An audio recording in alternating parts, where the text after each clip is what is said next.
Hey everyone. I'm not even sure where to start with this.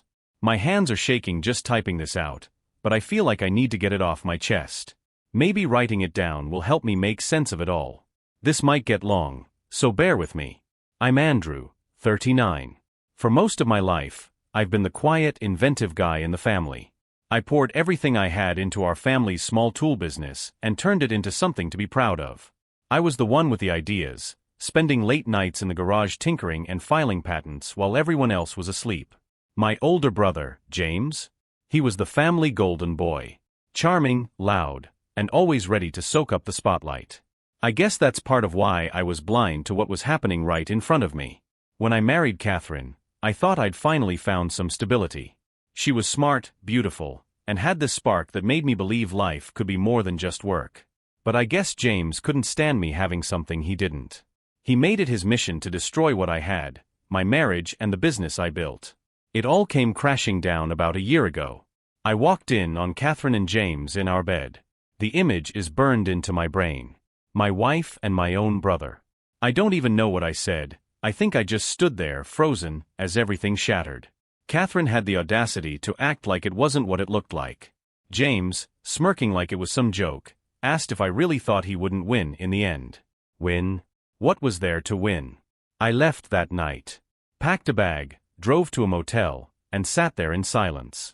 When I tried to talk to my parents about what had happened, I got hit with excuses. James didn't mean to hurt you. Catherine's just confused. Confused? She wasn't confused when she was sleeping with my brother. They sided with him, of course. James was always their favorite. I was the one who was supposed to grin and bear it because that's what I'd always done. But not this time.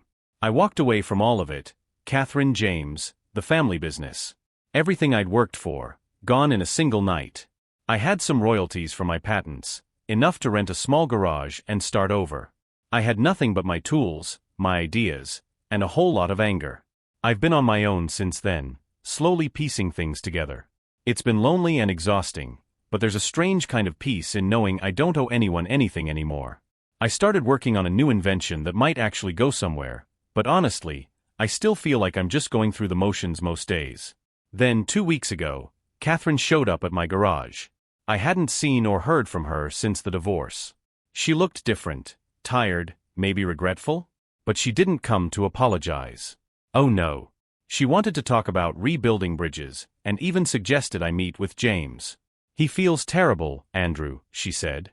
We all made mistakes. Mistakes? That's what she called it? I told her to leave. I wasn't ready to hear her lies or let her worm her way back into my life. And James? I'll never forgive him. Some things you just can't come back from. That's where I'm at now. Starting over, trying to find my footing again. There's a woman I met recently, Marina. She's nothing like Catherine, kind, genuine, and patient with me even when I'm at my worst. I'm scared to let her in, though. How do you trust again after everything's been ripped away? Thanks for reading this far. I'd appreciate any advice or even just your thoughts. Have any of you been through something like this? How do you start trusting people again? How do you rebuild when your whole world's been torn apart? Thanks to everyone who took the time to read my last post and share your thoughts. Honestly, the support helped more than I expected. It's strange, putting your life out there for strangers, but somehow it feels less lonely. A lot of you asked me to share more, so here's what happened next. After Catherine showed up at the garage, I spent the rest of the day pacing like a caged animal. I couldn't focus on my work, couldn't even think straight. Her words kept playing over and over in my head. We all made mistakes. As if sleeping with my brother was something you accidentally stumble into, like spilling coffee or forgetting to lock the door. The nerve of her. She left her number on my workbench, a neatly folded piece of paper I didn't even notice until later that evening. My first instinct was to tear it up, but something stopped me. Maybe I wanted to hear her admit what she did. Maybe I just wanted to get the last word. I don't know. The next day, I called her. She picked up on the first ring, her voice cautious, like she thought I'd start yelling the second she answered. Instead, I kept it short. You've got 5 minutes. Say what you need to say. She went on this long-winded rant about how she was struggling back then, how my focus on the business made her feel unseen, and how James just happened to be there. It was like listening to someone explain why they forgot to water a plant, not why they destroyed a marriage. I didn't buy any of it. Do you even hear yourself, Catherine? I asked, cutting her off. You're justifying the most disgusting betrayal I can imagine, and you think I'll give you a free pass because you felt lonely? Do you have any idea what that did to me? She started crying, loud, messy sobbing. And I know this makes me sound heartless, but I didn't feel a thing. No pity, no anger, nothing. I let her cry herself out and said, if you ever cared about me, leave me alone. And tell James to stay the hell away from me too. Then I hung up. But it didn't end there. 2 days later, I got a text from my mom. She wanted to have a family discussion to smooth things over. The audacity. I told her I wasn't interested. Her response? You're being childish, Andrew. Family is family. You can't just walk away. That hit a nerve. I fired back with, funny how family didn't mean anything when James was stealing my wife. Don't contact me again unless it's an emergency. That might have been harsh, but I was done playing nice. They chose James over me, and now they could live with that decision. Around this time, Marina started noticing I was on edge. She's perceptive like that, doesn't pry, but always seems to know when something's off. One night, we were having coffee on her porch, and she gently asked, do you want to talk about it? At first, I didn't know where to start. How do you explain years of betrayal without sounding like a bitter, broken man? But Marina didn't judge or interrupt. She just listened. And when I was done, she reached across the table and held my hand. Andrew, she said softly, you didn't deserve any of that. None of it. And I can't imagine the strength it takes to keep moving forward after what you've been through. But you're doing it. You're rebuilding. That says more about you than their betrayal ever could. Her words hit me hard. For the first time in months, I felt like maybe, just maybe, I wasn't completely ruined. I still don't know where things with Marina will go, but for now, I'm taking it one day at a time. She's been my anchor in a storm I thought would never end. And as for James and Catherine, they can keep each other. I'm done carrying the weight of their betrayal. After that conversation with Marina, I felt lighter. Not fixed, far from it, but like I'd finally dropped a piece of the weight I'd been carrying. Still, it didn't take long for the next curveball to hit. A few days later, I was in my garage working on a prototype for a new design. It was one of those rare moments where I actually felt focused, like I was doing something that mattered again. Then there was a knock on the door. At first, I thought it was Marina, but when I opened it, there stood James. I swear, I almost slammed the door in his face. But curiosity, or maybe anger, kept me from doing it. He was holding a 6-pack of beer, the same brand we used to drink when we were teenagers sneaking out to the shed. The audacity was unreal. What do you want, James? I asked, crossing my arms. He had this stupid smirk, like he thought this was some casual drop-by. Can we talk? Man to man. Man to man. The nerve of him. I've got nothing to say to you, I shot back. Get off my property. He held up his hands like I was the unreasonable one. Come on, Drew. Don't be like that. I've been trying to reach you for months. And I've been ignoring you for months, I snapped. Take the hint. Instead of leaving, he stepped closer, and I could feel my blood boiling. Look, he said, his tone more serious now. I messed up. I know that. But you're my brother, and I want to make things right. I laughed, a bitter, humorless sound. Make things right? You slept with my wife, James. You destroyed my marriage and turned my life upside down. What part of that can you make right? He had no answer. Just stood there like he didn't realize how pathetic he looked. Finally, he said, I'm sorry, okay? I was jealous, and I handled it the wrong way. But I want to move past this. You want to move past this, I repeated, shaking my head. Of course you do. That's what you always do, isn't it? Screw people over and expect them to forgive you because you're James, the golden boy. Drew, come on. No, I interrupted. You don't get to call me that. You lost the right to call me anything the day you decided my marriage was your playground. Now get out before I lose my temper. I've never seen James speechless before, but he didn't say another word. He left, and I stood there for a long time, staring at the door, trying to get my breathing under control. That night, I told Marina what happened. She didn't tell me what I should have done or how to feel, she just listened. Then she said, Sometimes cutting people out is the only way to protect yourself. And that's okay. I nodded, even though it still didn't feel okay. James wasn't just some coworker or neighbor I could ghost and forget about. He was my brother. At least he used to be after James left. I thought things would settle down, but of course, life had other plans. A week later, I got a call from my dad. I hadn't spoken to him since I left the family behind, so seeing his name pop up on my phone sent a weird jolt through me. Against my better judgment, I answered. "Andrew," he said, his voice gruff but not unkind. "We need to talk." "No, we don't," I replied. "I think everything that needed to be said was already said when you and Mom sided with James." There was a pause, and I could hear him sigh. "It's not that simple. Family is complicated." I laughed bitterly. "No, Dad. Family isn't complicated. You make it complicated when you choose favorites and let one kid walk all over the other." "Andrew." "No," I cut him off. "You called me. Say whatever it is you need to say, or I'm hanging up." He hesitated, and for a second, I thought he'd just hang up himself. But then he said, "Your mother's not doing well. She wants to see you." That hit me harder than I expected. My mom and I have always had a strained relationship. She never made a secret of the fact that James was her favorite. But still, the thought of her being sick. It did something to me. "What's wrong with her?" I asked, my tone softer than before. "She's been having heart issues," Dad said. "The doctors are saying it's stress-related. She's not eating, not sleeping. She feels awful about what happened, Andrew. She misses you." I wanted to believe him. Part of me did. But another part of me, the part that had spent years being overlooked and dismissed, wasn't so sure. "Let me guess," I said, my walls going back up. "She wants me to forgive James, so the family can go back to pretending nothing happened." "That's not fair," Dad snapped, his tone suddenly sharp. "She's your mother. You owe her at least a visit." "I owe her nothing," I replied, my voice steady. "But I'll think about it." I hung up before he could respond. That conversation haunted me for days. Marina noticed, of course. She has this way of reading me that's both comforting and unnerving. One evening, as we were walking by the river, she asked, "What's on your mind?" I told her about the call. About my dad's plea and my mom's health. About how torn I felt between anger and guilt.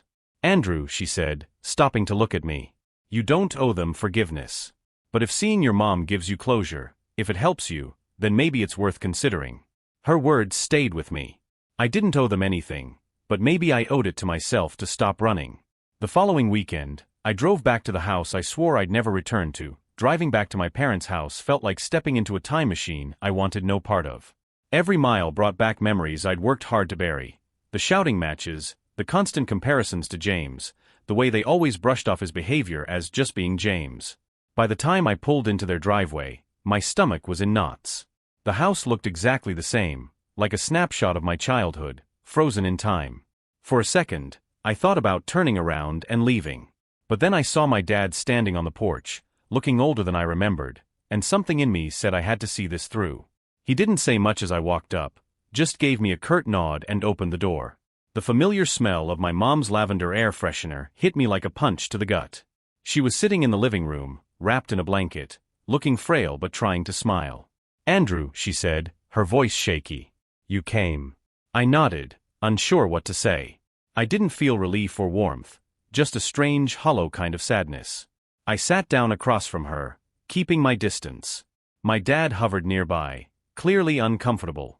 There was a long silence before she finally spoke. "I know I hurt you," she said. "And I know I can't undo what's been done. But I've been praying every day that you'd come back so we could talk." "Talk about what?" I asked, my tone sharper than I intended. "About how you defended James. About how you called me childish for walking away from the mess you and Dad let him create." She flinched at my words, and for a moment, I felt guilty. But then I remembered everything, the years of neglect, the excuses, the betrayal, and the guilt faded. "I made mistakes," she admitted. "I let James get away with too much because he always seemed so fragile under that bravado. But that doesn't excuse anything. I failed you, Andrew. I failed to protect you, and I'm sorry." Her words caught me off guard. I wasn't expecting an apology, let alone one that sounded genuine. But I wasn't ready to forgive her, not yet. Sorry doesn't fix what happened, I said quietly. You chose him, Mom. You always chose him. Tears welled up in her eyes, and she looked down at her hands. I know, she whispered. And I have to live with that. But I don't want to lose you, Andrew. Please, don't let this tear us apart forever. My dad cleared his throat, clearly uncomfortable with the emotion in the room. We all made mistakes, he said gruffly. But we're still family. That has to count for something. I stood up, unable to sit there any longer. Family is supposed to have your back, I said, my voice steady but cold. You lost the right to call me family when you stood by and let James destroy mine. Before they could say anything else, I turned and walked out. I didn't slam the door. I didn't need to. The silence that followed said everything. On the drive back, I replayed the conversation in my head, over and over. Part of me felt lighter, like I'd finally gotten to say what I needed to say. But another part of me felt just as empty as before. Closure, it turns out, isn't as simple as walking away. When I got home, Marina was waiting for me. I didn't have to say a word. She just wrapped her arms around me and held on tight. And for the first time in a long time, I felt like I wasn't completely alone after leaving my parents' house. I thought I'd feel some kind of finality, but it didn't work that way. The conversation kept circling in my head, my mom's apology, my dad's attempt to brush everything under the rug, the look of guilt in their eyes. It was exhausting. Marina tried to distract me that evening, suggesting we go for a walk or grab some ice cream, but I just wasn't in the mood. Instead, we sat in her kitchen while she made tea, and I stared at the steam rising from the mugs like it held the answers to everything. You seem restless, she said, sitting across from me. I thought going there would help, I admitted. But it just didn't. I don't even know what I was expecting. Closure doesn't always come the way we think it will, she said, her voice gentle. Sometimes it's messy. And sometimes it takes more time than we want it to. I nodded, even though her words didn't make me feel any better. It's just, how do you move forward when you can't seem to let go of what happened? She reached across the table and squeezed my hand. You don't let it go all at once. You take it one step at a time. And when it feels like you're stuck, you lean on the people who care about you. Her words stayed with me that night as I lay in bed, staring at the ceiling. Maybe she was right. Maybe I didn't need to figure it all out at once. But even so, it was hard not to feel like I was dragging all this baggage around, weighing me down no matter where I went. The next morning, something unexpected happened. I was working in the garage when I got a call from an old friend, Sam. We hadn't talked much since everything went down, mostly because I'd isolated myself from almost everyone. But Sam had always been a good friend, the kind who doesn't let you disappear without a fight. Hey man, he said when I answered. I heard you were back in town. Thought maybe we could grab a beer sometime. It was such a simple offer, but it felt huge. I realized how much I missed having someone to talk to who wasn't tangled up in all the drama. Yeah, I said after a moment. I'd like that. We met up that evening at a small bar near my place. Sam didn't push me to talk, didn't bombard me with questions. He just acted like nothing had changed, and for a while, I felt almost normal. But eventually, the conversation turned to James and Catherine. I'm sorry about what happened, he said, his tone serious. I should have reached out sooner, but I didn't know what to say. There's not much to say, I replied, staring at my drink. They betrayed me. I walked away. End of story. Is it though? He asked, raising an eyebrow. You've got every right to be angry, Andrew. But don't let them take more from you than they already have. His words caught me off guard. What do you mean? I mean, don't let them define the rest of your life. You've got too much going for you to waste it on people who don't deserve your time or energy. It was simple advice, but it stuck with me. Maybe I'd been so focused on the betrayal that I'd forgotten there was more to my life than James and Catherine. I had my work, my ideas, and people like Marina and Sam who actually cared about me. When I got home, Marina was waiting with that knowing look she always gets when she senses something's shifted. Good talk? She asked. Yeah, I said, smiling for what felt like the first time in days. It was. And for the first time in a long time, I felt like maybe, just maybe, I was starting to find my way forward. After meeting up with Sam, I started thinking more about what he'd said, that I shouldn't let James and Catherine define the rest of my life. It wasn't like some magical switch flipped, but the idea stuck with me. Maybe I'd been so consumed by anger and betrayal that I hadn't given myself permission to actually live again. A couple of weeks later, Marina and I were sitting in her living room, just talking about nothing in particular, when she asked a question that stopped me in my tracks. "Andrew, what do you want?" I blinked, confused. "What do you mean?" "I mean, what do you want? Not what you're running from or what you're trying to fix. What do you want for your life?" I didn't have an answer. I hadn't thought about that in a long time. My life had been a series of reactions, dealing with betrayal, trying to rebuild, dodging the ghosts of my past. But what did I actually want? "I don't know," I admitted. "I guess I haven't really thought about it."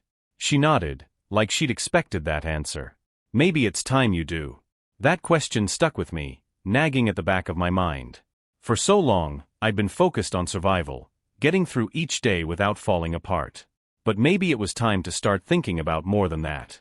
Around that time, I got a call from a company that was interested in licensing one of my older patents. It wasn't a massive deal, but it was enough to remind me that I was still good at what I did, that I still had something to offer. For the first time in a long time, I felt a spark of excitement about my work. I started spending more time in the garage, sketching out ideas, tinkering with prototypes. It wasn't just about proving something to myself, it was about creating something that felt like mine again. Something untouched by James, Catherine, or the life I'd left behind. One evening, Marina came by with dinner. She sat on a stool while I worked, watching me with this quiet smile. "You're in your element," she said, setting down a plate of food. "It's nice to see." I smiled back, wiping grease off my hands. "I guess I forgot how much I love this." "Then don't stop," she said simply. "Whatever makes you feel like you again, hold on to it." Her support meant more than I could say. She wasn't pushing me to heal on her timeline or expecting me to figure everything out overnight. She just wanted me to be me again, and that made all the difference. But just when I thought things were starting to settle, James threw another curveball. One afternoon, I got a certified letter in the mail. At first, I thought it was some legal paperwork about the divorce, but when I opened it, I realized it was from James. A formal letter, typed and signed, asking me to meet him and Catherine for a family mediation session. He claimed they wanted to clear the air and find a path forward as a family. I stared at the letter, my hands shaking with a mix of anger and disbelief. The sheer arrogance of it, thinking they could fix this with a couple of apologies and a mediator, made my blood boil. I didn't even hesitate. I grabbed a pen, scrawled "Return to Sender" across the envelope, and dropped it back in the mailbox. That night, I told Marina about the letter. She listened quietly, then asked, "Do you think there's any part of you that wants to hear them out?" "Not a chance," I said firmly. "I don't need their excuses or their fake apologies. They made their choices. Now they can live with them."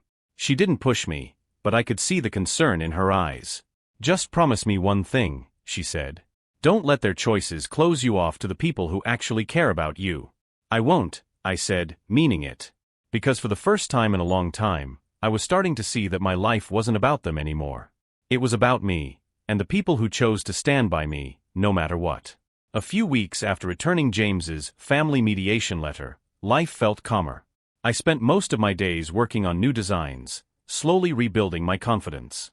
Marina's quiet encouragement was my anchor. She'd sit with me, listen when I needed to vent, and remind me there was still good in my life. But the peace didn't last.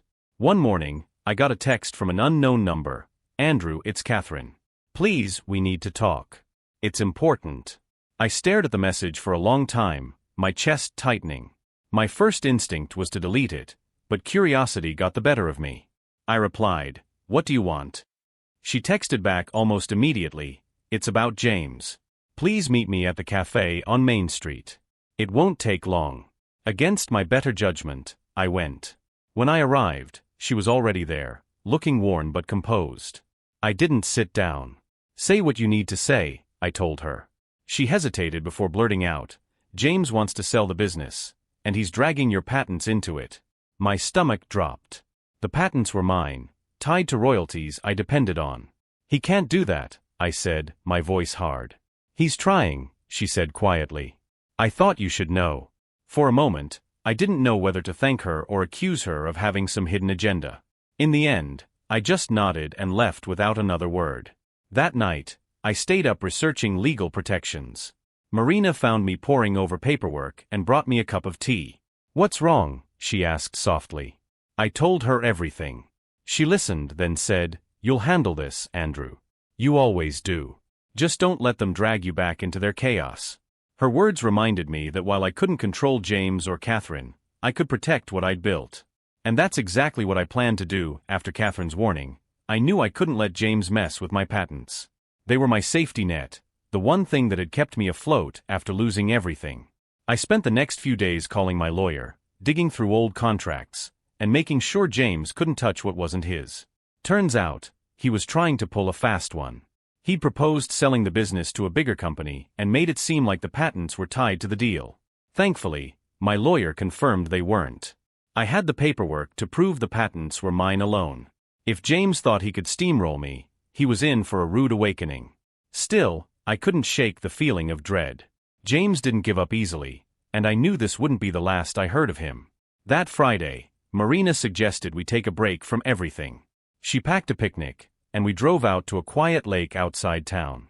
For a few hours, it was just us. No phones, no drama, just the sound of the water and the occasional laugh. At one point, she looked at me and said, "You've been carrying so much, Andrew. It's okay to let yourself enjoy the good moments too." Her words stuck with me. I realized how much time I'd spent bracing for the next blow, always waiting for the other shoe to drop. Maybe I needed to start focusing on the life I was building instead of the mess I'd left behind. When we got back, there was a voicemail waiting for me. It was James. "Andrew," he said, his voice dripping with fake sincerity, "I know you're upset with me, but we're still family. Let's talk. I'm willing to make things right." I deleted the message without a second thought. Some people never change. But I was done letting him control the narrative.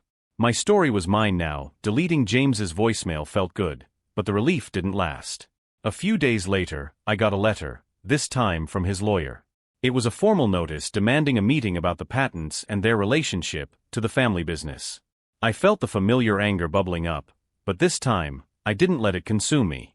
Instead, I called my lawyer immediately. She wasn't surprised. "This is a scare tactic," she said.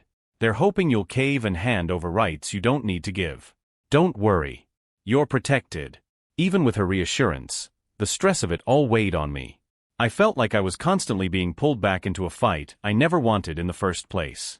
Marina noticed the shift in my mood. That evening, she cooked dinner and said, "Let's talk." I vented about the letter, the meeting, and how exhausting it was to deal with James's constant schemes. When I finished, she leaned across the table and said, "You've already won, Andrew. He's flailing because he knows you've moved on, and he hasn't. Don't let his desperation pull you back." Her words hit me hard. She was right. James was trying to keep me in his orbit because he couldn't stand that I was doing fine without him.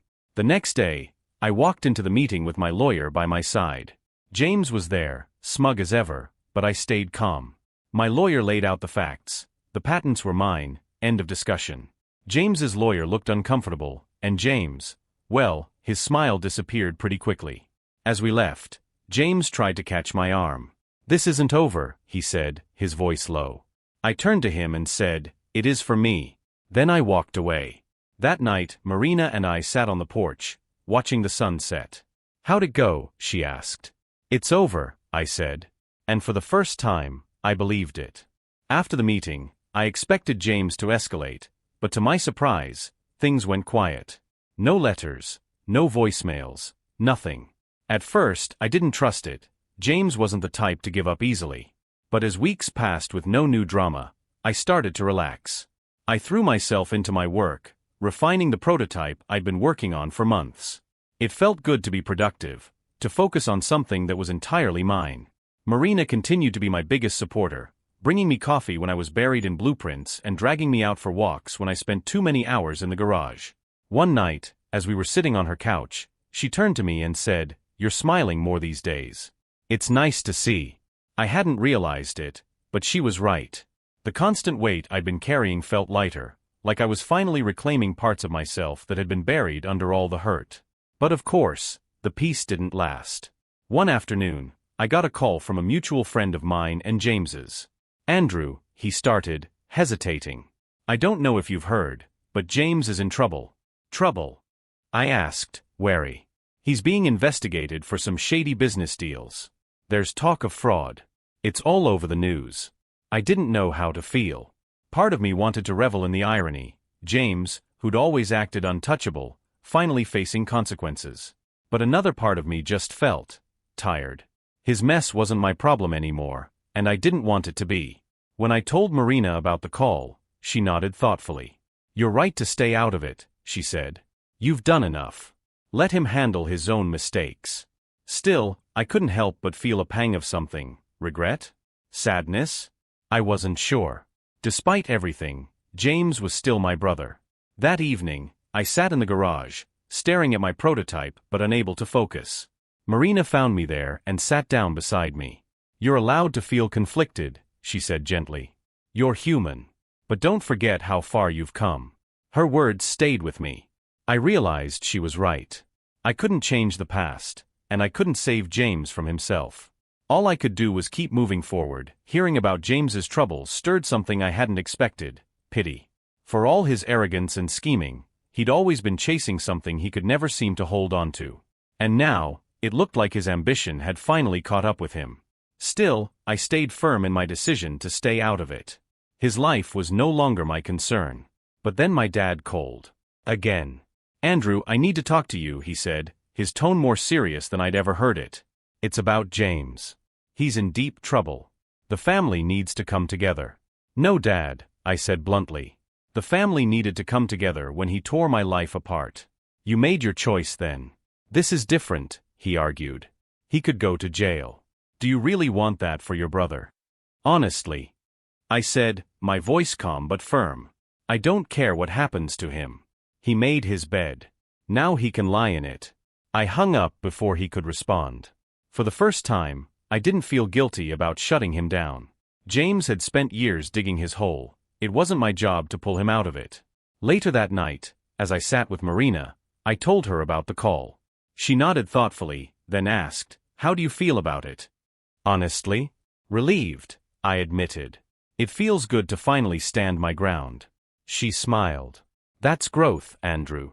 Despite the relief, James's situation stayed in the back of my mind.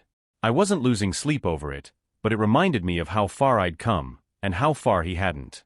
For all his charm and ambition, he'd never learned accountability. And now, it was catching up with him.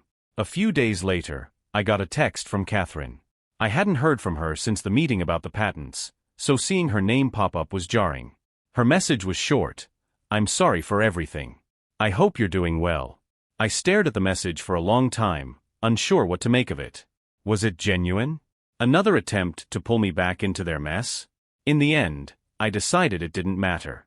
I didn't need her apology. I deleted the text without responding. That evening, Marina and I went out to celebrate a small victory. My prototype had gotten the attention of a potential investor. As we toasted to new beginnings, I realized something. For the first time in years, I wasn't defined by what I'd lost. I was building something new, something that was mine alone. James's chaos was still out there, but it wasn't my burden anymore. I was finally free. Weeks passed without another word from my family, James, or Catherine. It was strange at first, like waiting for a storm that never came, but I slowly started to trust the quiet. Marina and I fell into a rhythm, evenings spent on the porch, her laughter filling the silence I'd grown so used to, and weekends working on projects together in the garage. The investor I'd met with was interested in my prototype. He wanted to license the design for mass production, which felt like a huge step forward. Signing that deal was the first time in years I felt like I was creating something for myself, without the shadow of my family hanging over me. One evening, as Marina and I were cooking dinner, she brought up something I hadn't expected. "Have you thought about what's next for you, Andrew? Outside of work, I mean." I paused, stirring the pasta sauce. "What do you mean?" "I mean, you've been through so much. You've been rebuilding. But where do you see yourself a year from now? 5 years from now?" It was a good question, and one I hadn't let myself consider. For so long, my focus had been on survival, just getting through the next day. But now? Now I wasn't sure. "I don't know," I admitted. "I guess I haven't thought that far ahead."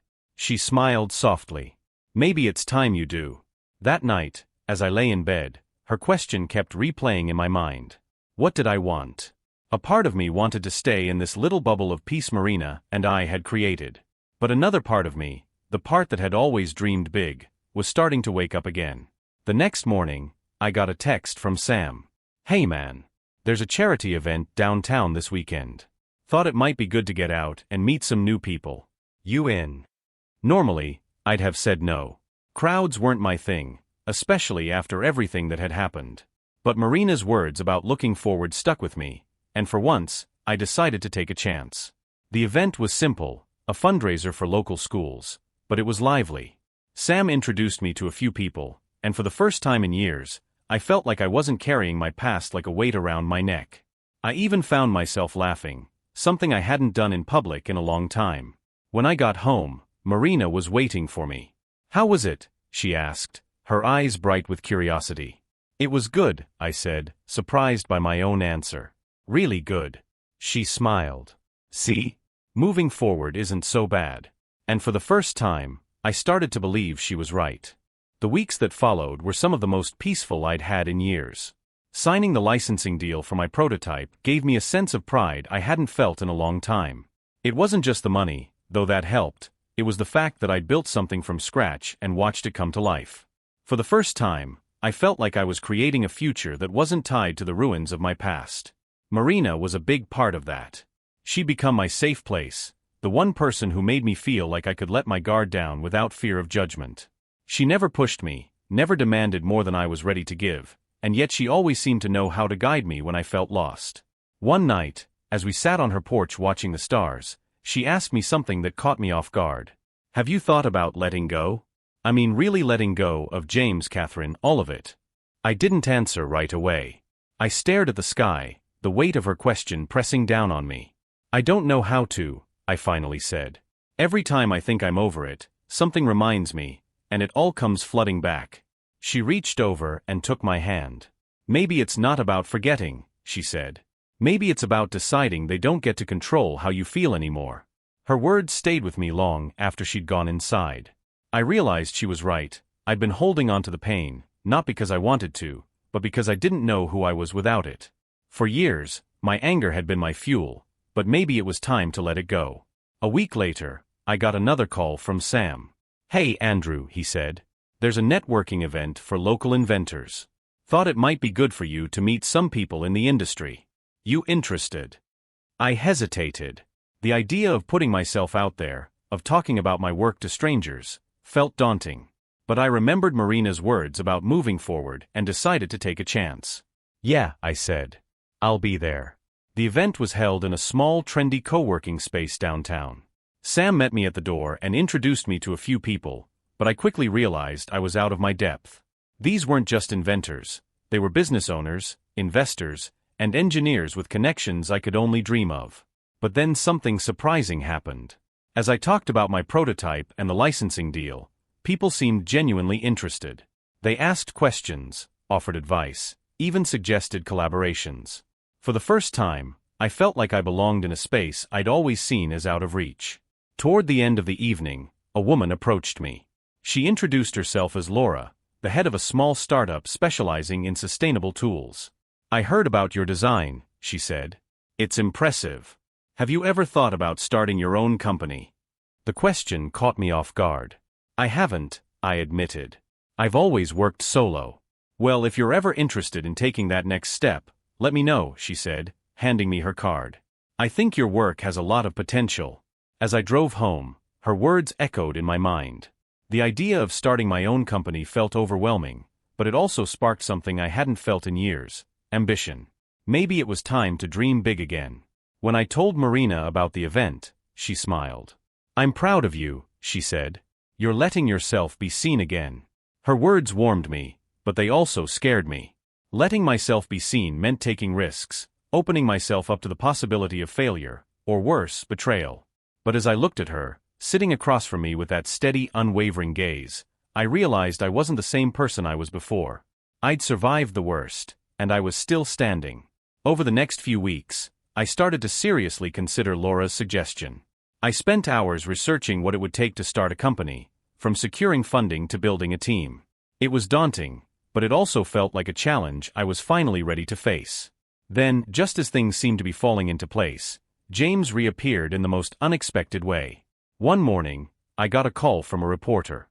She introduced herself as a journalist investigating James's business practices and asked if I'd be willing to comment. "Your patents played a significant role in the company's success," she said. "Your perspective would be invaluable." I felt a mix of anger and disbelief. James's actions had already cost me so much: my marriage, my family, years of my life. Now he was dragging me into his mess again? But as much as I wanted to slam the door on anything related to him, I realized this might be my chance to finally close the chapter for good. I agreed to meet the reporter. Over coffee, I told her everything: how I'd built the patents that made the company successful, how James had tried to use them against me, and how I'd walked away to protect what little I had left. She listened intently, taking notes, and when I was done, she thanked me for my honesty. "That's the kind of integrity your brother never had," she said. "I think people need to hear this side of the story." The article came out a week later. It painted a damning picture of James, his shady deals, his arrogance, his inability to acknowledge the people who'd helped him succeed. But it also highlighted my work, my resilience, and my decision to walk away. For the first time, my story wasn't about being a victim, it was about rebuilding. Marina read the article and hugged me tight. "You've come so far, Andrew," she said. "I hope you're proud of yourself." And for the first time, I realized the article changed things. For the first time, the story wasn't about what James had done to me, it was about how I'd chosen to move forward. People I hadn't heard from in years reached out, not to rehash the past, but to commend me for starting over. It felt strange, but also freeing, like I'd finally stepped out of James's shadow. One afternoon, Marina and I were walking through the park when my phone buzzed. It was another unknown number. I hesitated, but curiosity got the better of me. "Hello. Andrew, it's James." Hearing his voice after all this time was like a punch to the gut. I stopped walking, my grip tightening on the phone.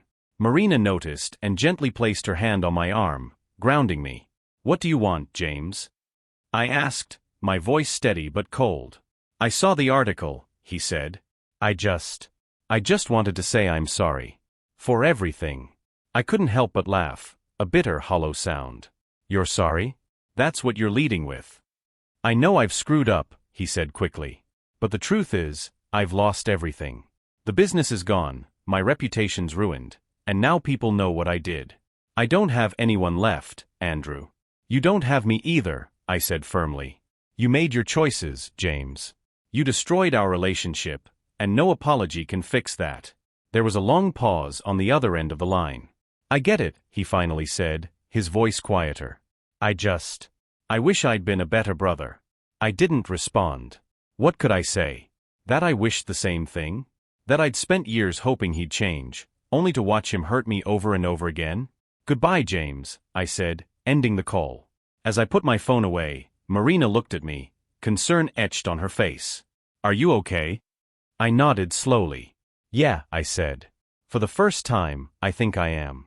Over the next few weeks, I threw myself into planning my next big move, starting my own company. With the licensing deal providing a safety net, I had the freedom to dream bigger than I ever had before.